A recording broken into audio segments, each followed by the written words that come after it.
you have a child and you're refusing to feed her. Like, you're just gonna let her starve? How is this a question? What do you mean? Am I the bad apple? What? Happy apple picking day! Quick reminders for all of our new friends. If you want a chance to share your story on Am I the Bad Apple, you can send it to my subreddit, r/Am I the Bad Apple. And our weekly reminder that we all come from different branches of the apple trees. That means we've all lived different experiences, therefore we're all gonna have different perspectives on things. And it's okay if you and someone else have different perspectives in the comment section. Some weeks you'll learn something new, some weeks you'll teach someone else something new. Just come with an open mind. But even if your mind is closed, we still stay friendly and we still stay civil because we're all human beings. That's the rules here. Sorry, I don't make them. Actually, I do. Huh?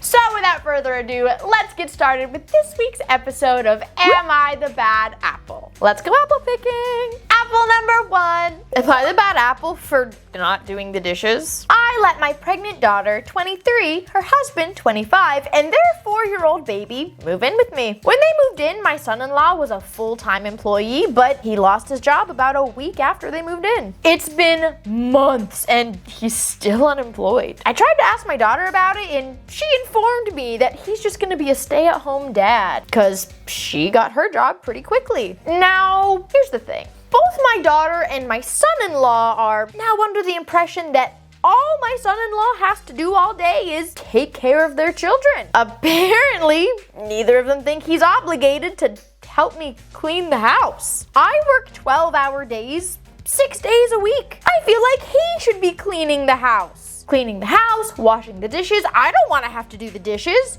I work. I don't feel like I should be responsible for dishes or home maintenance at this point. It's not like I expect him to do my laundry or care for my cats. And yeah, they're supposed to pay rent, but they're super behind. So I just need to know, am I the bad apple? My big question that it doesn't say is, have you asked him about this? It doesn't say you talk to them about their late rent. It doesn't say you talk to him about helping around the house. Like, it just says that you feel like because he's staying home that he should be doing more, which I don't disagree. But I don't see anywhere where you said, well, I told them and they told me no. Like, I'm not seeing where it was brought up at all. Now, would it be very big and mature of this 20-something-year-old father to say, you know what, I should take it upon myself to take this responsibility because I'm way behind on rent, probably getting a deal on rent. I have a nice roof over my head, I'm staying with my in-laws, like, I should do more. Yeah, that would be super great, that would be a super mature realization for him to have, but he's not having it. So for me, I feel like I have to go crabapple until I get any kind of like update of, oh yeah, I already talked to them and like he's still refusing to do it. Even if you end up talking to him like later on, I still think, in my personal opinion, sitting and huffing and puffing about actions that you feel like people should be taking on their own, like without bringing it up to them and without talking to them about it, yeah, it still kind of makes you the crab apple. Not that they're in the right, but like, you didn't bring it up to them. And again, I'm not saying he shouldn't be thinking to himself, yeah, I should be doing those things. Like, I definitely agree he should be grown and mature enough as a dad to realize the house isn't gonna take care of itself. And typically stay-at-home parents not only care for the kids, but also for the home. Like, that's usually a package deal. So yes, again, before people start jumping down my throats, I do agree he should just be helping and be doing stuff. But I feel like without communication, like, just tell him. And I know people are gonna jump down my throats because I know that they're already, like, they already know they're supposed to be paying rent and they're not. I get that. Again, I never said this mom was a bad apple. I never said she's like wrong for wanting these things. I just said that I want her to communicate with them. And if they're not paying rent, and if she talks to them and they're not helping with the house stuff, you're gonna have to go through the process of kicking them out. I don't know if you have like any kind of renting contract or agreement or anything written down or what, but talking to someone about your rights and talking to someone about how to get them out, that is well within your right. You would not be the bad apple for going through that. You wouldn't. I personally feel weird about just assigning good apple, even if I think that you like deserve it in general, like with your mentality, without confirmation that we have had communication of this is what I expect and you're not meeting it. Because I get that there was already communication about the rent and they're not meeting it. I get that. I know someone's gonna bring that up. But that's not what the question is about. The question is about the dishes and the chores and the house stuff. So like unless there's confirmation of, oh yes, we had that conversation and they're still not pulling their own weight with it, I'm gonna go crabapple, because even though they should probably take it upon themselves, the communication just was not there. And you're not wrong for wanting it or expecting it, but I would still communicate, if that makes sense. And you know what? There's gonna be a lot of people, I feel like, that just simply go good apple. And that's fine. That's great. In my life, I need a little bit more communication. I have, personally, bad ADHD. I can be a little oblivious. And we're all human beings. We can all be a little selfish sometimes. I'm sure a dad running after a toddler and the dad running after a newborn is also gonna be a little oblivious. I personally try to sometimes cut people a little bit more slack, especially new parents. I'm also in a really good mood today. So that is kind of my reasoning. Do I think some people can push me over the edge to good apple? Yeah. I'm just kind of explaining of why I am where I am. That's all. Apple number 2. Am I the bad apple for crushing my husband's heart? I, 36 female, and my husband, 38 male, are expecting our first child. A bouncing baby girl due in a few months. We're both over the moon, but when we found out the gender, things have gotten a little complicated. When we first started talking about names, the boy name was immediately decided. Stuart Jr., after my husband. No problem there, it's a classic name, it carries family meaning, but for a girl, things got a little murky. My husband suggested Stuarta. No, you're not having a stroke. Apparently, his logic was that since Stuart ends in a T, we can just add an A at the end to make it feminine. I tried explaining it doesn't quite work that way and that it sounds more like a furniture brand than a human name, and how she'd endlessly be correcting people and explaining its origin her whole life. He's adamant though that it honors him while giving our daughter a unique name. I've suggested alternatives, feminine names that maybe share similar sounds or meanings to Stuart. Names he's even mentioned in the past that he's liked, even just going back to the drawing board entirely, but he's fixating on Stuarta. Now, I love my husband dearly, and I understand wanting to honor family, but I can't imagine subjecting our daughter to a lifetime of awkward stares and endless questions about her unusual name. I also worry about potential bullying and the impact it could have on her self-esteem. So guys, I need to know, am I being a jerk for refusing to budge on Stuarta? Is there any compromise I haven't thought of? Because let me tell you, I'm apparently crushing my husband's heart. What bothers me the most about this, and I know there are gonna be some people who feel a certain type of way when I start this, so just hold on. I don't understand why it has to be a name after the dad.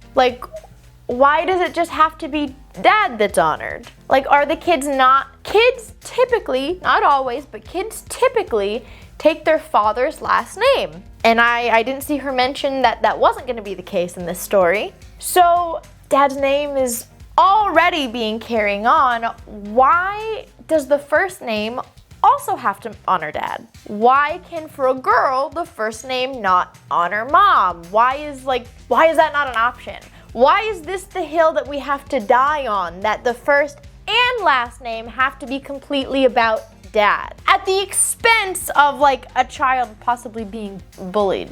Even forget what may or may not happen to the child in the future because of the name. The mom doesn't like the name. The woman who is growing the baby, the woman who's going to be birthing this baby, does not want her child named that. Why is that not enough? And I know there's gonna be some people that are like, well, it's both of their kids. Yeah, so they should both like the name. Or they should both be honored with her name. Dad gets last name, mom gets first name. If they wanna honor family, there's more than one family, Call me crazy. Just my thoughts. I just don't get why that's not an option.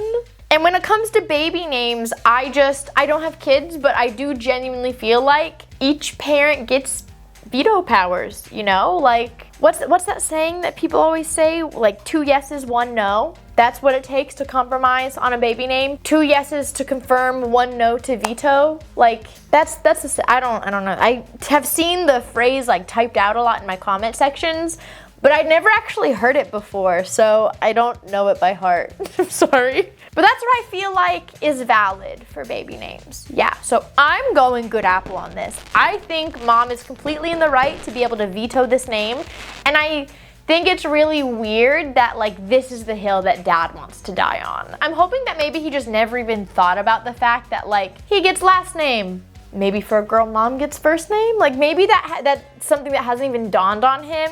And when he hears it, he'll be like, oh yeah, that's a great idea. Like that's what I'm hoping happens. I'm gonna manifest that, yeah, into the world. But I'm going good apple. Apple number 3. Am I the bad apple for just wanting to marry someone not allergic to cats? I don't know where this is going. I'm a single female in my 30s and I have 2 cats that I love dearly. I've been asked by my family numerous times if I would get rid of the cats in order to get married. Questions that they always ask are, but what if you meet the perfect guy and he's allergic to cats? Would you get rid of them? Weird questions. The idea of rehoming my cats is very hard for me because I love them dearly. My family doesn't have a specific guy in mind who's allergic to cats. This line of questioning usually just comes up if I mention a guy I'm interested and also mention that I need to find out if he has allergies. I know that they don't really like cats, but even more than that, they really hate how much I love my cats. They think I value cats over humans. Does this quality make me unattractive to potential guys or something? Like I'm not really understanding their point. Should I accept the fact that I might have to maybe get rid of them in order to find a partner? Am I the bad apple for staying on the lookout for a guy who isn't allergic to cats? I am like shocked this is a question from like a grown person. And I'm guessing that like the gaslighting by her family is just so strong that she's really starting to question common sense. But no. Like, can you imagine how unhappy I would be with life if Avery didn't love our fur nuggets as much as I love them? Like, I could never be with someone who isn't as obsessed with them as he is, you know? Like, if your pets are your whole life, and there's nothing wrong with that, don't let Karen in the comment section tell you otherwise, and don't let Aunt Susan tell you either, okay? There is nothing wrong with that. I'm telling you, you heard it from me, and I'm very smart, thank you. If they don't love your animals just as much, they're not your perfect person. Like, you know how they always say, like, oh, your perfect match or your soulmate would love you back. Like, you shouldn't have to chase them that hard. Like, have you heard that? I've heard that. Your perfect match would also value the animals that you love more than your own life. Like that should be a given. So like if you love your cats like they're your children, like me, then no man that you would have to get rid of them for is your soulmate, in my opinion. There might be people who disagree with me on that, and that's okay. I can't force you to be right. I'm just kidding. I saw that tweet and now I love it. But that's just my opinion. I'm going good apple, okay? Like, if being able to live with your cats is a requirement that you have for a lifelong partner, I see literally nothing wrong with it. Nothing. And I think it's a really weird hill for your family to die on. I just do. I feel like they need a hobby. Like hating your cats takes up way too much space in their brain, okay? And I know those cats are not paying rent. So, that's just my opinion. Apple number 4. Am I the bad apple for letting my child go hungry and letting her starve? My daughter's 15 and sometimes she stays home by herself. We have a little money fund for on the days that she's home alone so that she can order some food if she doesn't want to make herself dinner. It's a really simple concept. My daughter does have anxiety, but we've taken her to doctors and they say that she does not need medication. We tried it for her, we put her on some very low doses, and it was already way too much for her. So she's not on medication anymore. Instead, she works with a confidence boosting counselor. Yesterday was a day that my wife and I weren't home. My daughter's in the mood to order some pizza, but the place she wanted pizza from only does phone orders, no online orders. She texted me while I was at work and asked me to call the place to make an order. I said, no, I'm in the middle of working, but you can call them yourself. She was not interested in making the call herself. I said, listen, you got two options. There's money on the table. If you want to call and order a pizza, you're more than welcome. Or we have food at home where you can make a sandwich for yourself. Well, she said she didn't want a sandwich, that she'd rather not eat anything than eat a sandwich. Okay, well, I guess be hungry. I came home to both my wife and my daughter pissed that I didn't stop what I was doing and make the call for her. My wife said that our daughter's anxiety made it difficult for her to make the call, and my wife was very upset that I didn't help. I personally think that both of them are being over the top. I explained that not only was there food at home, but she could have ordered from somewhere else that does have online orders. But they both think that I'm being a jerk, and I told her that eventually she's gonna have to learn how to make a phone call herself, or she's gonna run into many roadblocks in life. So I need to know, am I the bad apple? I want to preface this by I'm not a counselor, I'm not a therapist or anything, I don't have a degree in that field. Yeah, I was a teacher, but it's not like I have a minor in psychology or anything. So I'm not certified in this area. I know people always think that teachers are, but we're not, usually. That being said, I'm very concerned that the mom might be hurting the daughter more than she's helping. I feel like the parent, having taken her to the doctor, trying medication, seeing that that's not what works for her, it's too much, finding a counselor instead. I feel like they're supportive when it comes to her anxiety. I don't feel like these are parents who are I just rub some dirt in it. I don't feel like they're parents who are gaslighting her into thinking that there's nothing wrong. I get the sense that they are supportive. So I don't think dad is just being mean. I don't think he's gaslighting her. I feel first of all, he didn't just let her go hungry. He didn't make her starve. He didn't not feed his child. She had options. She could eat at home.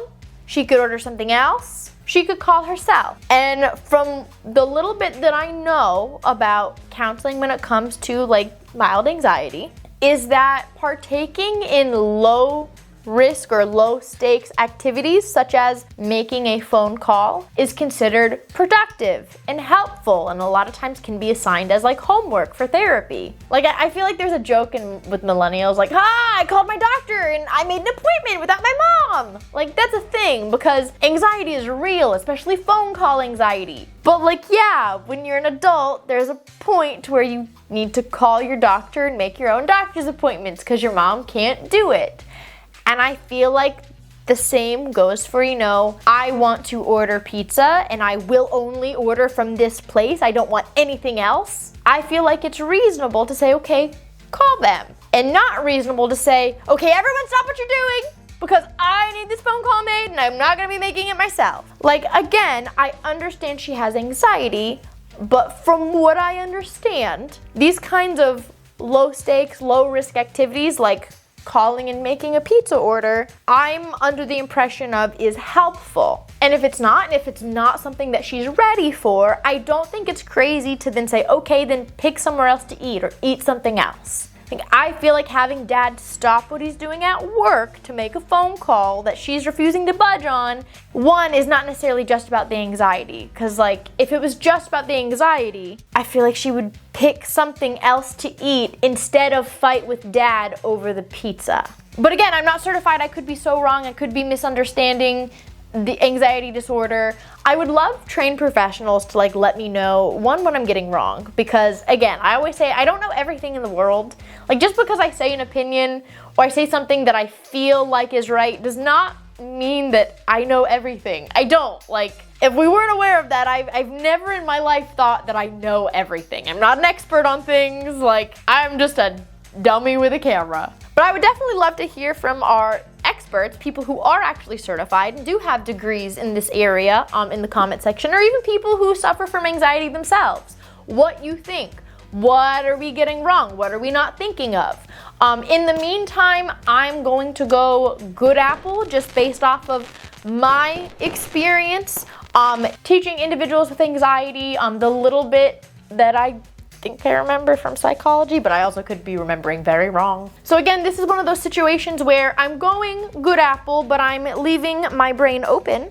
I'm gonna be reading all of your wonderful responses, and I'm definitely prepared to like admit that I was wrong about something when you guys let me know, or if you let me know, and like change my answer accordingly. But for now, good apple. So I got 3 good apples and 1 crab apple. That was at least my votes. I would love to know down in the comments if you got something similar, if you got something completely different. And again, just a reminder, if you want a chance for your stories to be featured on Am I the Bad Apple, you can send it to my subreddit, r/AmITheBadApple. And for your well wishes, today is National Day of a lot of things. Okay, we got a lot of options here. First of all, it is National SA Awareness Day. Take that very seriously. Shout out to anyone who may be a survivor. It is National Reconciliation Day, meaning if you've got an issue with somebody or, you know, some tensions in a relationship, today's the day, my friend. Reconcile! Fix those relationships. If none of those apply to you, great. Do you have a ferret? It's National Ferret Day. I don't have ferrets, but my cousin does. She'll love it. And if none of that applies to you, have no fear. Have yourself a peanut butter and jelly sandwich, because it's that day too. Now the question with that is, strawberry or grape jelly? I personally say strawberry, but that's just me. Thank you all so much for hanging out with me today. I hope you have a great rest of your day, and hopefully see y'all next week. That sounded like I had more to say after that. I don't know why. Probably because it's 9:30 at night. I need to go to bed soon. I love you guys. Bye, my lovelies. Mwah.